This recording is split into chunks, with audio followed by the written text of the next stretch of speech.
My name is Greg Meyer. I'm a director and principal architect in the CERN networking group. And I'm going to start out a little bit today just asking a question. How many of you guys have, or anybody here sent an email today? I'm sure somebody has. Anybody sending an email right now? I promise I won't tell. Sending an email? For being honest here, you get a gift card. Oh, I'll let you go catch that. All right. Well, if you can understand how email works, there's a good chance you're probably going to understand how this thing called DirectProject works. So how many here have never heard of DirectProject? It's probably quite a few. Okay, that's what I figured. Well, if you have, you're not alone. If you have heard of DirectProject, you may have heard it in different areas. It might just be a buzzword to you. If this is the first time you heard it, it's definitely a buzzword. You might see it on a health IT blog, might have seen it out on Twitter, or you might have seen it in some jargon in some meaningful use stage 2 material. So what is DirectProject? Well, DirectProject at its most fundamental level is a set of specifications and standards for sending healthcare information securely to and from disparate systems over public networks. That's a mouthful. So here over the next 40 minutes, we're going to look at DirectProject from a modular view. We're going to break it down into its parts, and by the time we get done, you should at a high level understand what Direct is, how it works, and how you can take advantage of it.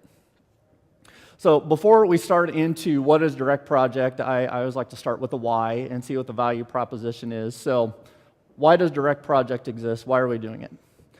So to answer that, we have to go back and take a little history lesson on that. And I'm going to take you back to 2009, where there was a series of collaborations between Wes Ritchell of, I hope I said that right, of Gartner and our own David McCauley. And David is actually down here in the front, and he is the father of Direct. So I'm going to pick on him a little bit today since he decided to show up. Anyway, the start is a series of collaborations between them on some of the complexities of current solutions to solve some of the interoperability use cases between disparate systems. And a lot of these use cases that they're talking about had to do with meaningful use 1 and meaningful use stage 2 problems. So at the time, there was the current solution to a lot of these interoperability problems was something called NWIN Direct, or Nationwide Health Information Network. And actually, NWIN Connect was the name of it. Some of the criticisms with NWIN Connect was, number one, it was a very large set of protocols, very complex. To add on to that, it was pretty poorly documented, so you can't do a lot of development against something that's not documented well. They also felt at the time it was kind of too big of a technology pill for the industry to swallow to get quick adoption. And then third, because these are disparate systems across public networks, you had to develop some trust relationships in between all of these these different nodes. So it was thought that was kind of complex and it was a little lengthy to do. So overall, it was just a really, really big hammer to solve some of these simple use cases. So what we're looking at here, this is NWIN Connect at the 50,000-foot view, and I emphasize this is the 50,000-foot view of this. As you break down into some of these other components in here, it gets more complex. Even as you start getting into some of these lines in here, it gets to be complex. So if I was to want to solve a simple interoperability issue where I just might want to just send a simple hello message or a patient referral from me to you, and I look at this and say, that's the architecture that I gotta use. What are you gonna think of that? Well, I kind of think, but I don't want to go do that. We need to go simplify that. Now, that's not to say I'm going to play devil's advocate on myself here. This is not to say that this type of solution is not appropriate for some of the more complex interoperability issues out there. There is a new technology coming out in the private sector. I don't know if I should use the term technology, but it's coming out of the private sector, and it's supposed to solve some of these problems that Connect is done, and that's called Commonwealth. If you haven't signed up for this already, Dr. McCauley is actually doing a session tomorrow, I believe, on Commonwealth, and I highly encourage you to go see that. So as we go on through our history lesson here, Les posted a blog about all these problems, and one thing that he came up was a proposal to simplify NWIN Connect for these simple use cases. So his blog talks about focusing on simple use cases and solutions using a simple and scalable point-to-point communication. And he called that simple interop. So why is simple interop such a big deal? We've already got simple interop. This is a high level, the same type of 50,000 foot view architectural diagram. You can see there's lots less players in here. We've got just a gateway, the actors, and a cloud. So why is this such a big deal? We've got HL7s, we got VPNs that can connect these up. So number one, simple interop. It was intended to be a simple cross-vendor, and I'm going to emphasize that cross-vendor exchange solution that operates on a nationwide and potentially a worldwide level with internet scale. There's not with DirectProject, there's not anybody who owns the spec. It's not vendor specific. Okay, well, Greg, that's great. We have HL7. Nobody owns that either. That sort of somebody owns it, but it's not a vendor-specific solution. But it's also intended, DirectProject's also intended to be a lower cost of entry for information exchange. There's not a need with DirectProject to go build these expensive HL7 interfaces. There's a lot of cost associated with that, so we need a lower cost of entry in there. And then lastly is that with Direct, messages can actually be in free form. You don't always have to send HL7 or codified data. If I just want to do a simple collaboration of email between me and you for whatever purpose, with Direct, you can actually go send a free form message from one place to another, very, very similar to email. So continue on here with our history lesson. In early 2010, a simple interop was organized under ONC, that's Office of National Coordinator, part of the government under Health and Human Services, called Direct, and then later we called it DirectProject. Really great term there. Underneath DirectProject and ONC, there are some work groups defined to try to figure out some of these technical requirements and functional requirements of DirectProject. So what they came out of in the technical work groups were basically 6 pieces or components that we wanted to go address, that we said this is what we need to do to get done what it is we need to get done. Now, it was very desirable at the time when we came up with this, is that we wanted to use existing standards out there that were already ubiquitously deployed and scalable. So basically, we didn't want to go write new stuff. So we looked out there, scoured around, and we found all of these existing RFCs that were already deployed across the internet. Partway through 2010, there's a actually distinguished engineer named Sean Nolan out of Microsoft, who came up with a solution of taking these different pieces and actually creating a solution to simple interop based off of SMIME, and he called this the Security and Trust Agent, which as of today is still the core component of Direct, and we're going to talk about security and trust in a decent amount of detail here in a few slides. What the basis is that we're using MIME-based payloads, so basically the stuff that you send across the internet in an email message or even to some extent HTTP. We were going to encrypt those and do message signatures for integrity and data protection using X509 certificates. We'll talk about certificates later. And as well as doing authentication and trust also with X509 certificates. So after some deliberation through 2010, there was a final text specification on this transmit piece that said we're going to use SMTP. SMTP is what? It's email. SMTP is the transport backbone that we use for email, and I think we can all agree that email's pretty ubiquitous, it's pretty scale. I don't have the numbers, but there are several billion emails going across the internet on any given day or week. So if you understand how email works, you're going to have a pretty good understanding, and Direct is going to feel pretty comfortable to you of sending messages around. So then later in 2010, the final Direct specification came out in a formal document that called the Applicability Statement for Secure Health Transport, or we just shorten it, we call it the Applicability Statement. So if you ever hear the term Applicability Statement with Direct, that's basically the formal specification of Direct. So now we have the specification. How do we actually go take the applicability statement and those specifications and all those standards and RFCs that you saw up there, and we turn those into tangible components and a real architecture? So there was a reference implementation work group that started up in the DirectProject work groups, and a few engineers went out and we tried to break the applicability statement into a series of different components and actually write real code around that. So we came up with these 5 basic components up here. We'll go through these in some detail a little later, but we wanted to take a modular design to this. So any one of these pieces in this, we could actually use that as a standalone piece of code that we could actually go use for some tooling later on, and you can actually use that to do some pretty inventive software engineering and other workflows. So what you see here is this is a diagram, very typical technology or architectural diagram of what DirectProject looks out in the wild. So, but before we go and we start breaking into those different pieces, we need to define a term. There's this term out there called a HISP, or a Health Information Service Provider. So what's a HISP? A HISP basically it's a thing that hosts and powers direct services.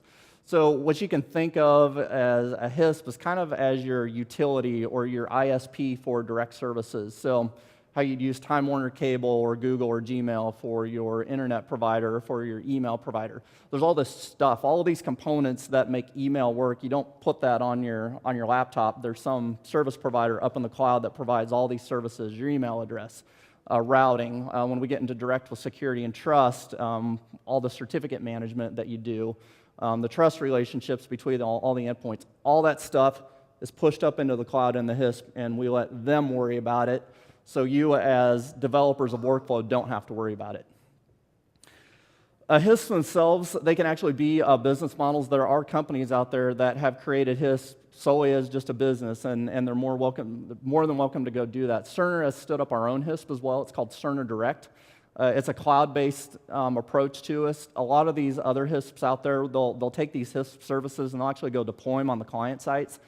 So they have to set up security and trust at every single client site. What we did inside of Cerner Direct is everything's just up in one cloud. So it's all hosted in CernerWorks. Every Millennium application or even Cerner application that uses it is all using this one hosted instance.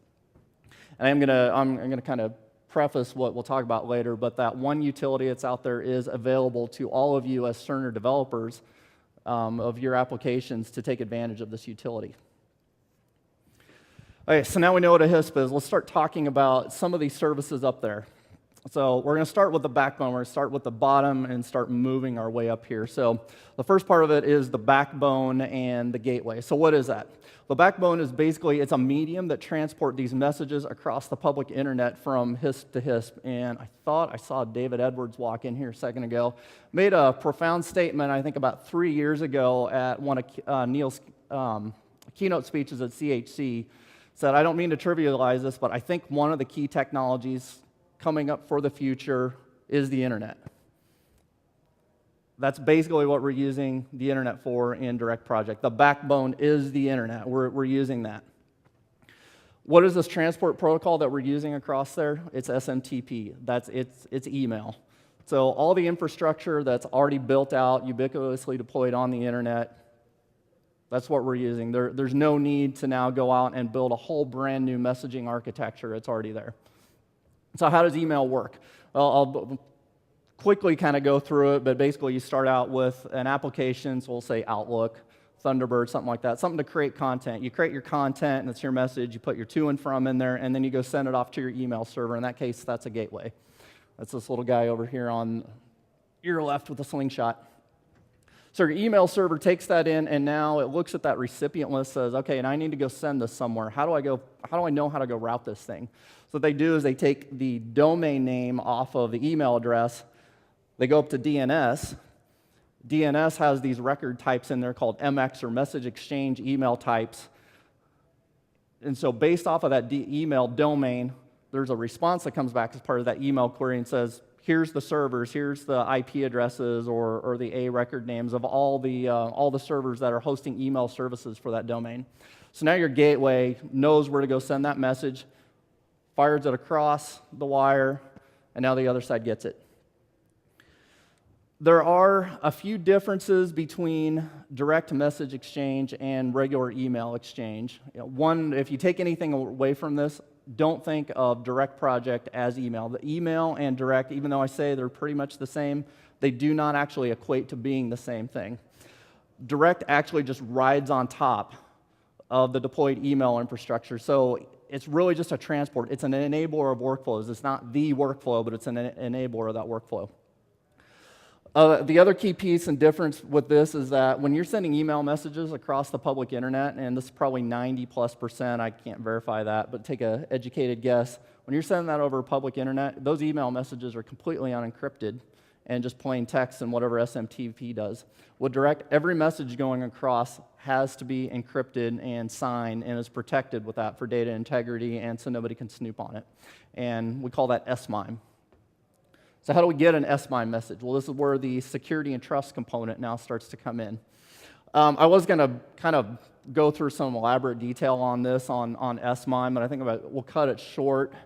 This isn't where really all the interesting stuff is. That's kind of in the trust and policy part. But quickly, the way SMIME works is basically you start with public and private keys.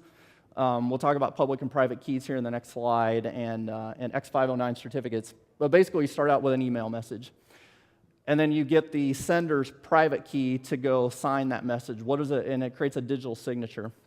So what's a digital signature? Well, basically, a digital signature does two things. Number one is that you can verify the integrity of a message, so you make sure nobody has tampered with it. Number two is that message signature actually puts your certificate, which contains public key and some other credentials about yourself, inside that signature. So you can think of the signature as kind of that wax seal that you use on an envelope when they used to stamp that on there, and you can tell who it's from. You know, the senders have their own unique seal. That's what the private keys do. And then you can also tell that it hasn't been tampered with. One thing to note is that these private keys that are used to sign these messages with, that's another function of these HISPs. Typically, when you do SMIME email messaging through Outlook, you have to load your private certificate and your private and public keys into your computer. You can actually still do that with some deployments of Direct, but in the HISP utility model, the HISP do all the certificate management, so you don't have to worry about that. So now that we have this signed message, now we need to go encrypt it. You encrypt it with the recipient's public key. Well, that recipient is somewhere all the way across. It could be anywhere on the internet, and there could be millions and millions of these email addresses. Typically, the way that you do SMIME, again, is that you have to have that recipient's public key. You install it into your system, and it does that. Well, just think of the management nightmare that it's going to be if you're collaborating with hundreds of thousands or millions of folks. And there's also always more and more email domains coming on. So we'll talk about that in the next slide, how we actually go find those. But now, once I have that certificate and that public key, I use that to encrypt the message. So now I have a signed message, and then I've encrypted it, and that's what creates this SMIME message, and that's the thing that we send over the payload, or send as a payload over the internet. So of all the pieces of DirectProject, certificate discovery is probably one of those most interesting pieces in there. If you really think of anything ingenious or innovative about DirectProject, this is probably it. So we talked about, got to create that SMIME message, requires the use of public and private keys. Anytime you send a message to somebody, you got to go get their public key. So keys, public and private keys, are part of this bigger scheme called PKI, or Public Key Infrastructure. There's this also concept in PKI called a certificate, or X509 certificates, the more technical name for it. And they contain, again, among other things, the public keys. They also have credential information, so they'll say who that is, who this thing's bound to, and other attributes about the recipient.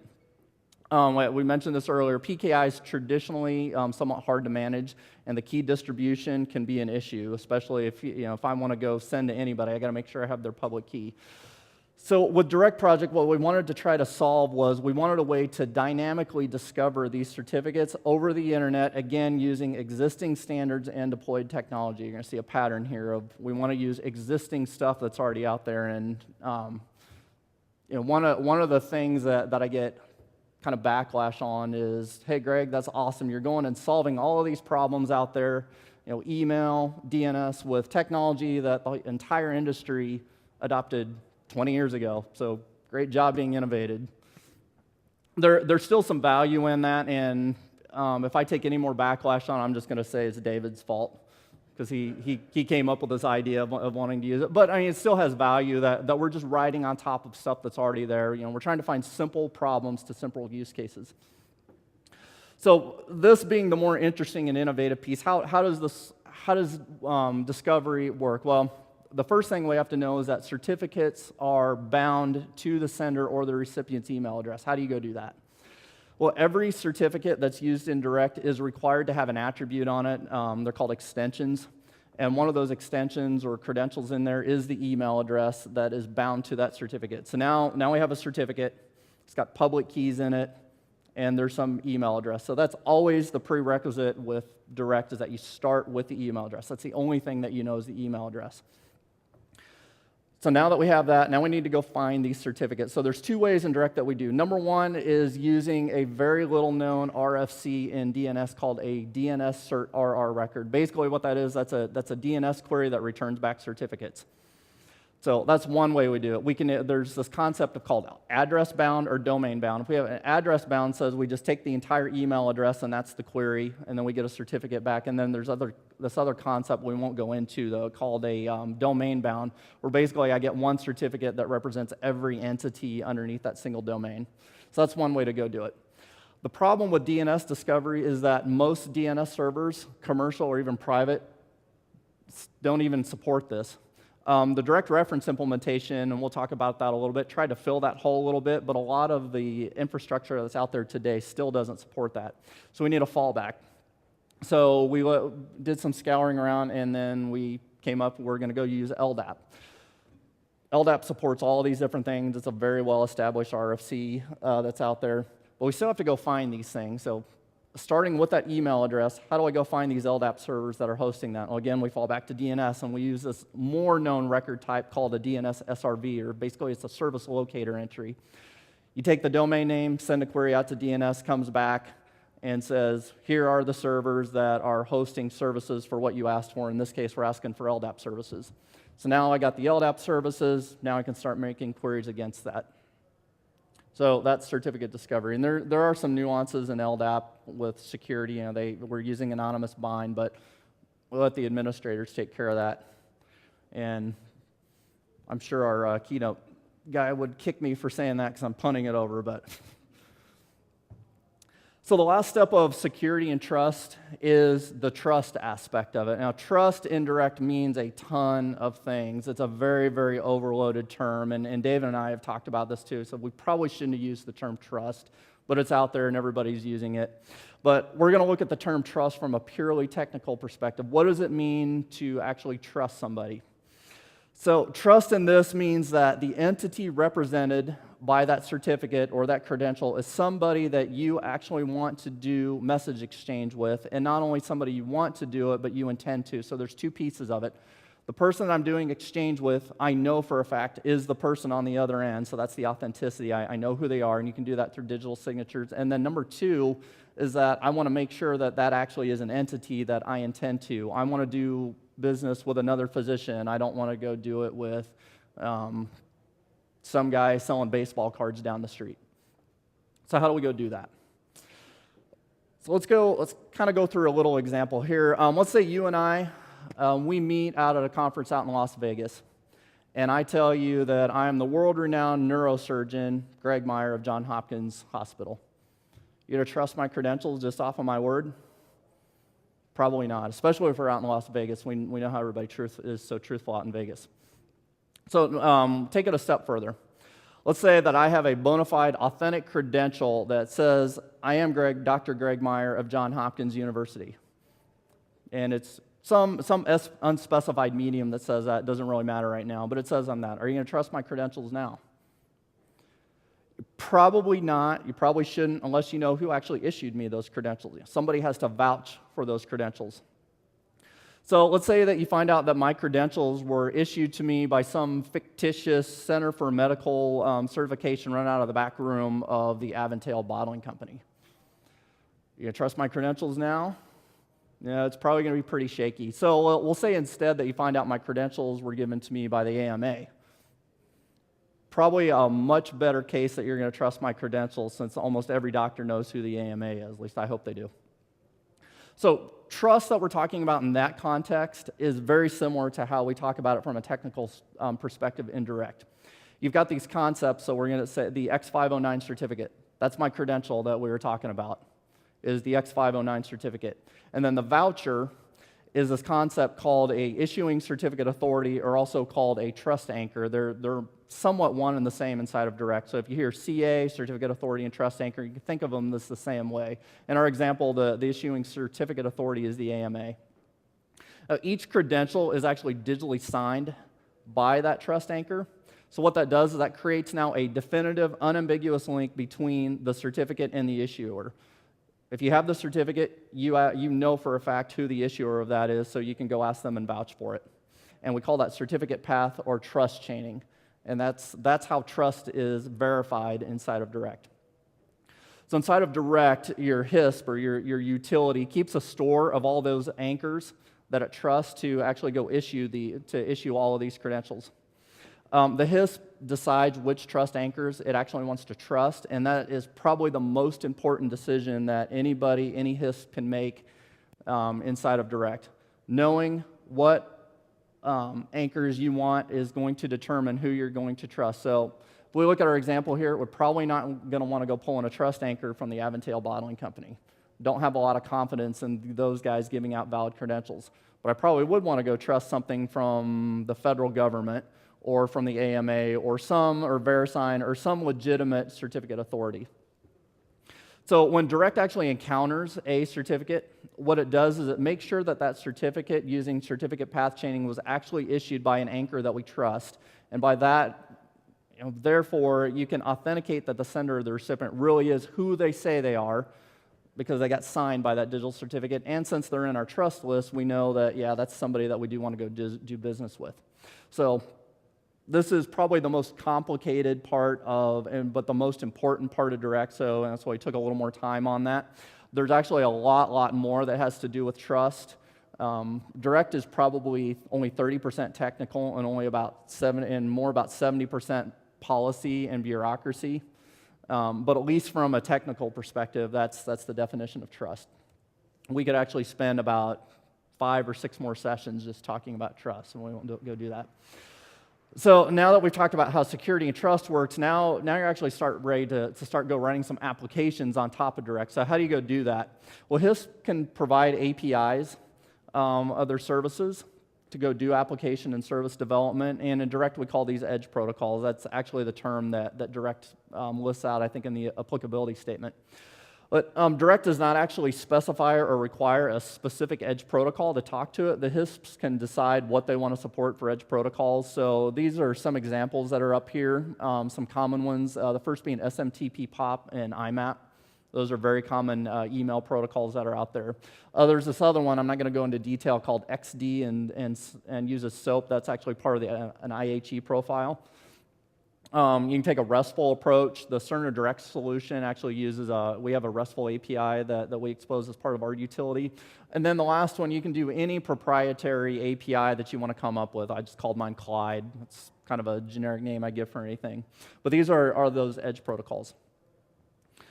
So now that we've talked about those edge protocols, you as developers inside of Cerner, you come up with an idea, say, yeah, I can use directed exchange for that. So how do I go do that? So we're ready to start talking about these APIs that Cerner Direct has.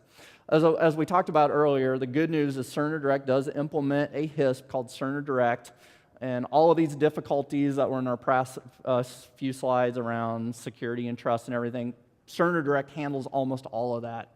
What you get instead is a simple set of 3 APIs, and we actually have a book out there down at the bottom. It's called the Cerner Direct HISP Developer's Handbook.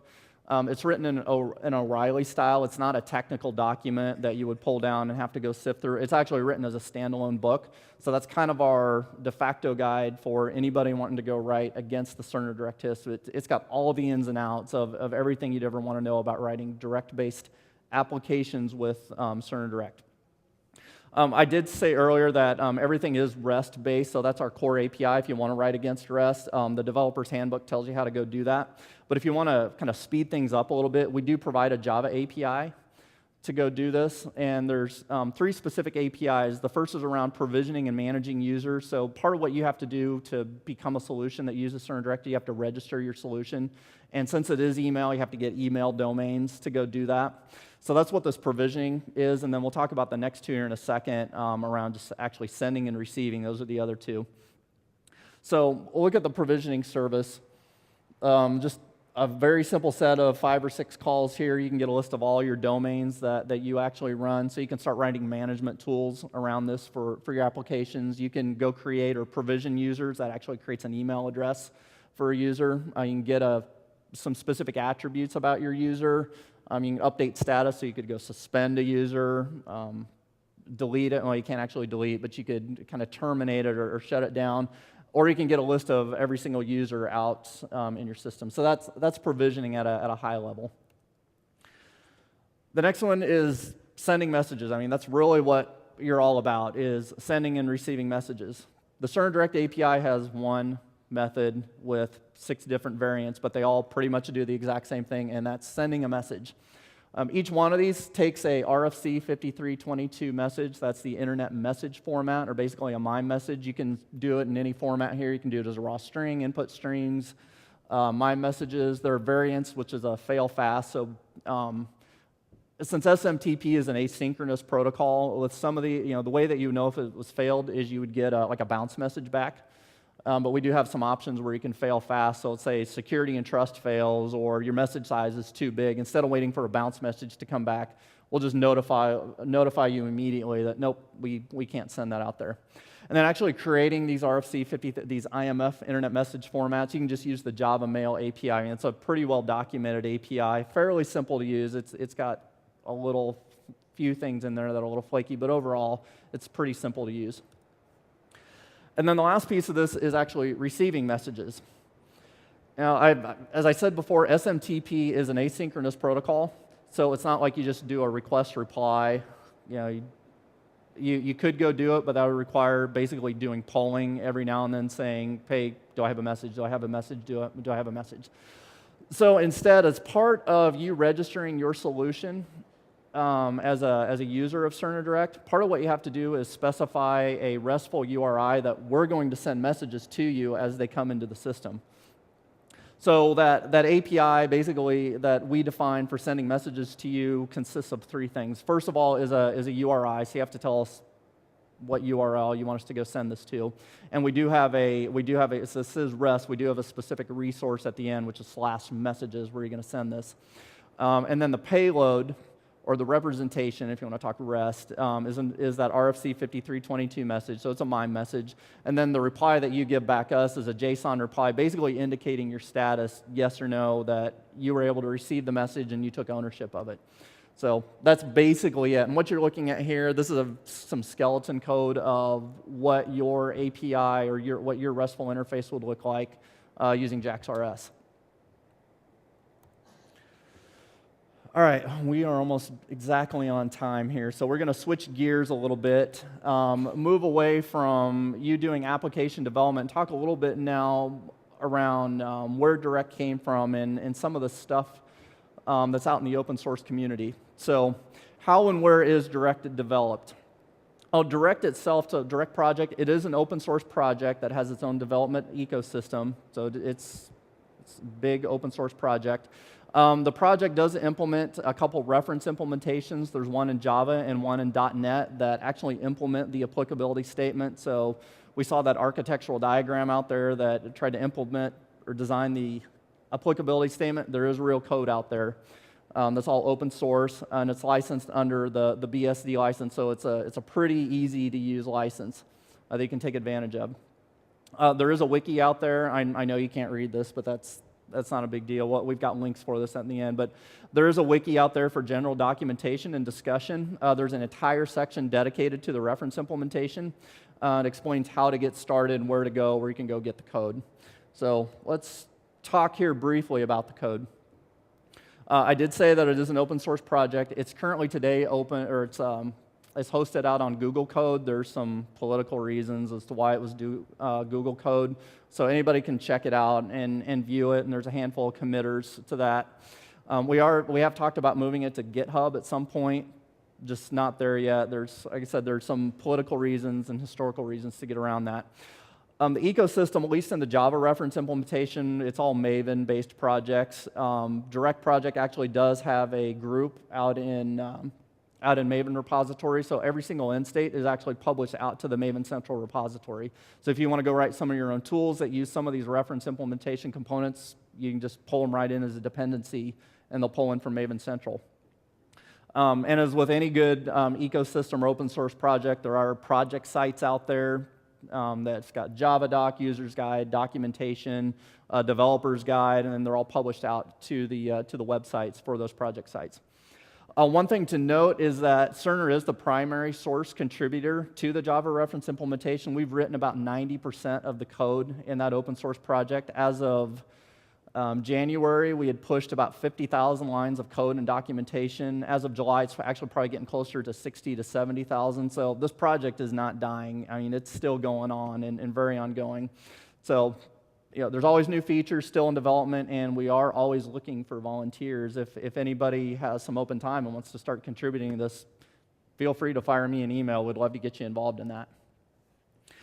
All right. Anybody here tell me what this is? All right, good job. Raspberry Pi. And we're going to make a reference to that. So the reference implementations that I've noticed, they do publish a full assembly with documentation of a working HIS. So this spawned from a project about 3 years ago when we really first started doing the code that we called bare metal.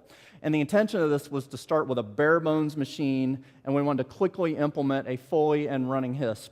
Now this bare metal assembly is made up of reference implementation components, so it's all part of the reference implementation, but it's not actually intended to create a industry strength and polished and full production solution. So I make reference to the reference implementation to something like Raspberry Pi, where bare metal is kind of like that reference hardware that you can go and start out from a vendor. A reference board like Raspberry Pi, it's intended to be a starting point that implements a stock set of functions. But you have to do some development and some other add-ons and stuff like that before you really want to move this out into production. So kind of an example, I actually do have a Raspberry Pi. You can buy add-ons out there. This one's got a nice little cool cover case. So it doesn't just look like a board. It actually looks like something a little more polished that you could go and potentially go deploy. So reference implementation is very similar to that. It's a bare metal, and reference implementation is intended to be that starting board. And you can go do some development, and then eventually you can go turn it into your full production. So we never intended to go do that. It's just a reference. What are some real world use cases? Well, I'm not going to go through these. I was going to talk about these, but there are some real world use cases. The bottom two are probably the most important ones because they're part of meaningful use stage 2, and that's transitions of care and patient access to records or view, download, transmit. Faxing is another big one too. We can actually fax now through RRD using Direct, but there's lots of real world use cases out there, and there's more and more and more that are always coming up, and eventually, you guys are going to become the innovators of what's going to be coming next. So what is next? Well, we're actually just getting warmed up out here, and I won't go through each one of these, but the point here is that when we started DirectProject back in 2010, we were really, really high on the development and the efforts. What ended up happening is through about 2011, 2012, kind of came down here a little bit. And now with meaningful use stage 2, Direct is a core piece of that, and especially patient engagement, which is going to become a big part of MU3. And some of these other ones, we've actually seen the usage of Direct and the interest in Direct coming back up, and actually I would say it's probably far surpassed where it was when we first started out, and it's still accelerating. So each one of these projects, I mean, we're gonna be working on these for at least the next 2 or 3 years in use cases. So like I said, we're just now warmed up. I'd say Direct is probably pretty much mainstream now, and it's still picking up speed. So last card, who can tell me who this is? Who? Who said that? Oh, you're closer, sorry. Yeah, Nikolai Tesla. So he's a very famous engineer. I'd have one more card here. Who can tell me something that he invented, and it's not the Tesla Roadster? Okay, Tesla coil for one, a controversial inventor of the radio. But anyway, really what ends up coming next is whatever you guys decide to go do. We've got this great transport now. We have simple use cases you can go attack. So your imagination is really the limiting factor as to what's coming next. If you want any more information, like I said, there's tons and tons of information out there in wikis, both external and within Cerner. If I was to give you the top 2 resources to go look at, I would probably say go look at the one labeled DirectProject Primer.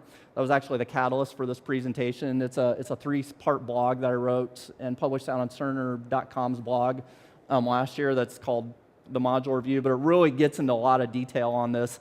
And then second would be that Cerner Direct Developer's Handbook. And the primer is actually in there. That blog actually came out of the first chapter of the book. I told you it was an O'Reilly-style book, so there's lots of introductory pieces inside there. So what do you guys think? Is this something useful that you guys think you can take advantage of to do, to start getting, do collaboration with other folks out there? All right, questions? Yes, sir.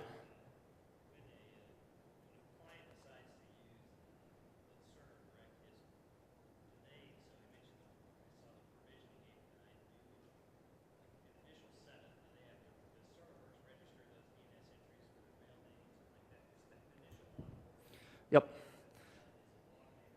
Yep. So the question is that when a Millennium client wants to use Cerner Direct, so let's just say they're using Message Center, you have to create an email domain.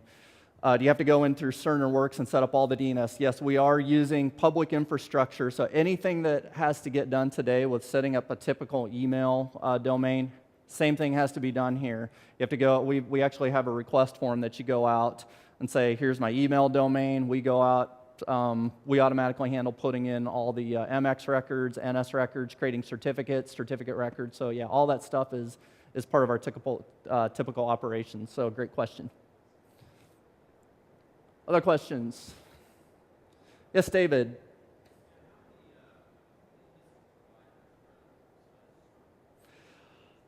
So how many HISP providers are out there by Cerner? Well, that's a great question. I would ask it how many legitimate HISP providers are out there.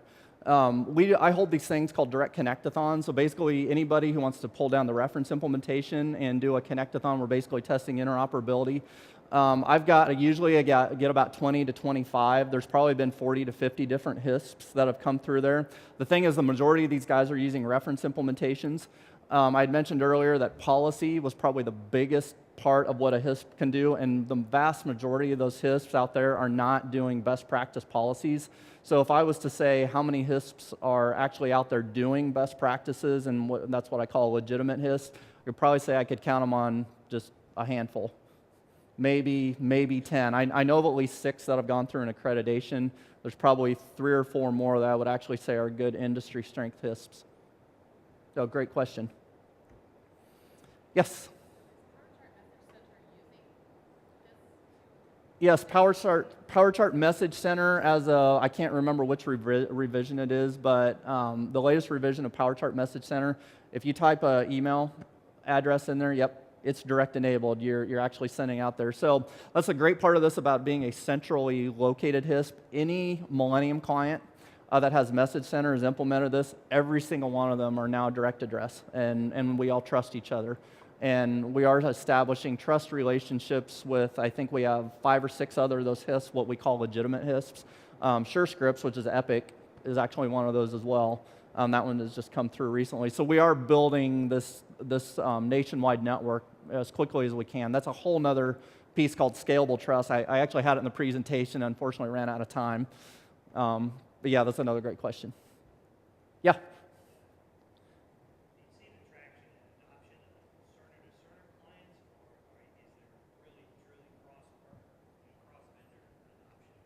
Yeah, and that's so the question is, are the connections Cerner to Cerner right now, or are we seeing cross-vendor adoption? In these connectathons that we hold, we're doing 20, 25 vendors all talking to each other. The thing that stops everybody from doing that out in there are these policy pieces and the trust. And the biggest problem around policy and trust is variance. Everybody wants a different policy, so that's where folks like directtrust.org are trying to develop these best practices and standards and policies. Cerner actually sits on the board of that. So they're creating an accreditation program, and what we have now is we actually have 5 or 6 of these HISPs out there that we are doing business with. So I don't know how many transactions now that, we've only really started this thing called trust bundles where we can start really trusting people at scale. Has only really been in production for probably a month now. So I'm going to say that traction is going to pick up, especially with meaningful use stage 2.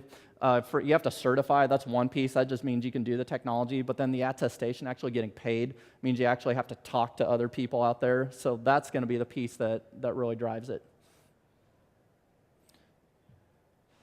All right, I can take one more question. I think we're actually a couple minutes over time here. All right, well, thank you, everybody. If you go out in the back or actually pick up your comment cards, please fill those out and drop those out in the back. Thanks a lot, everybody.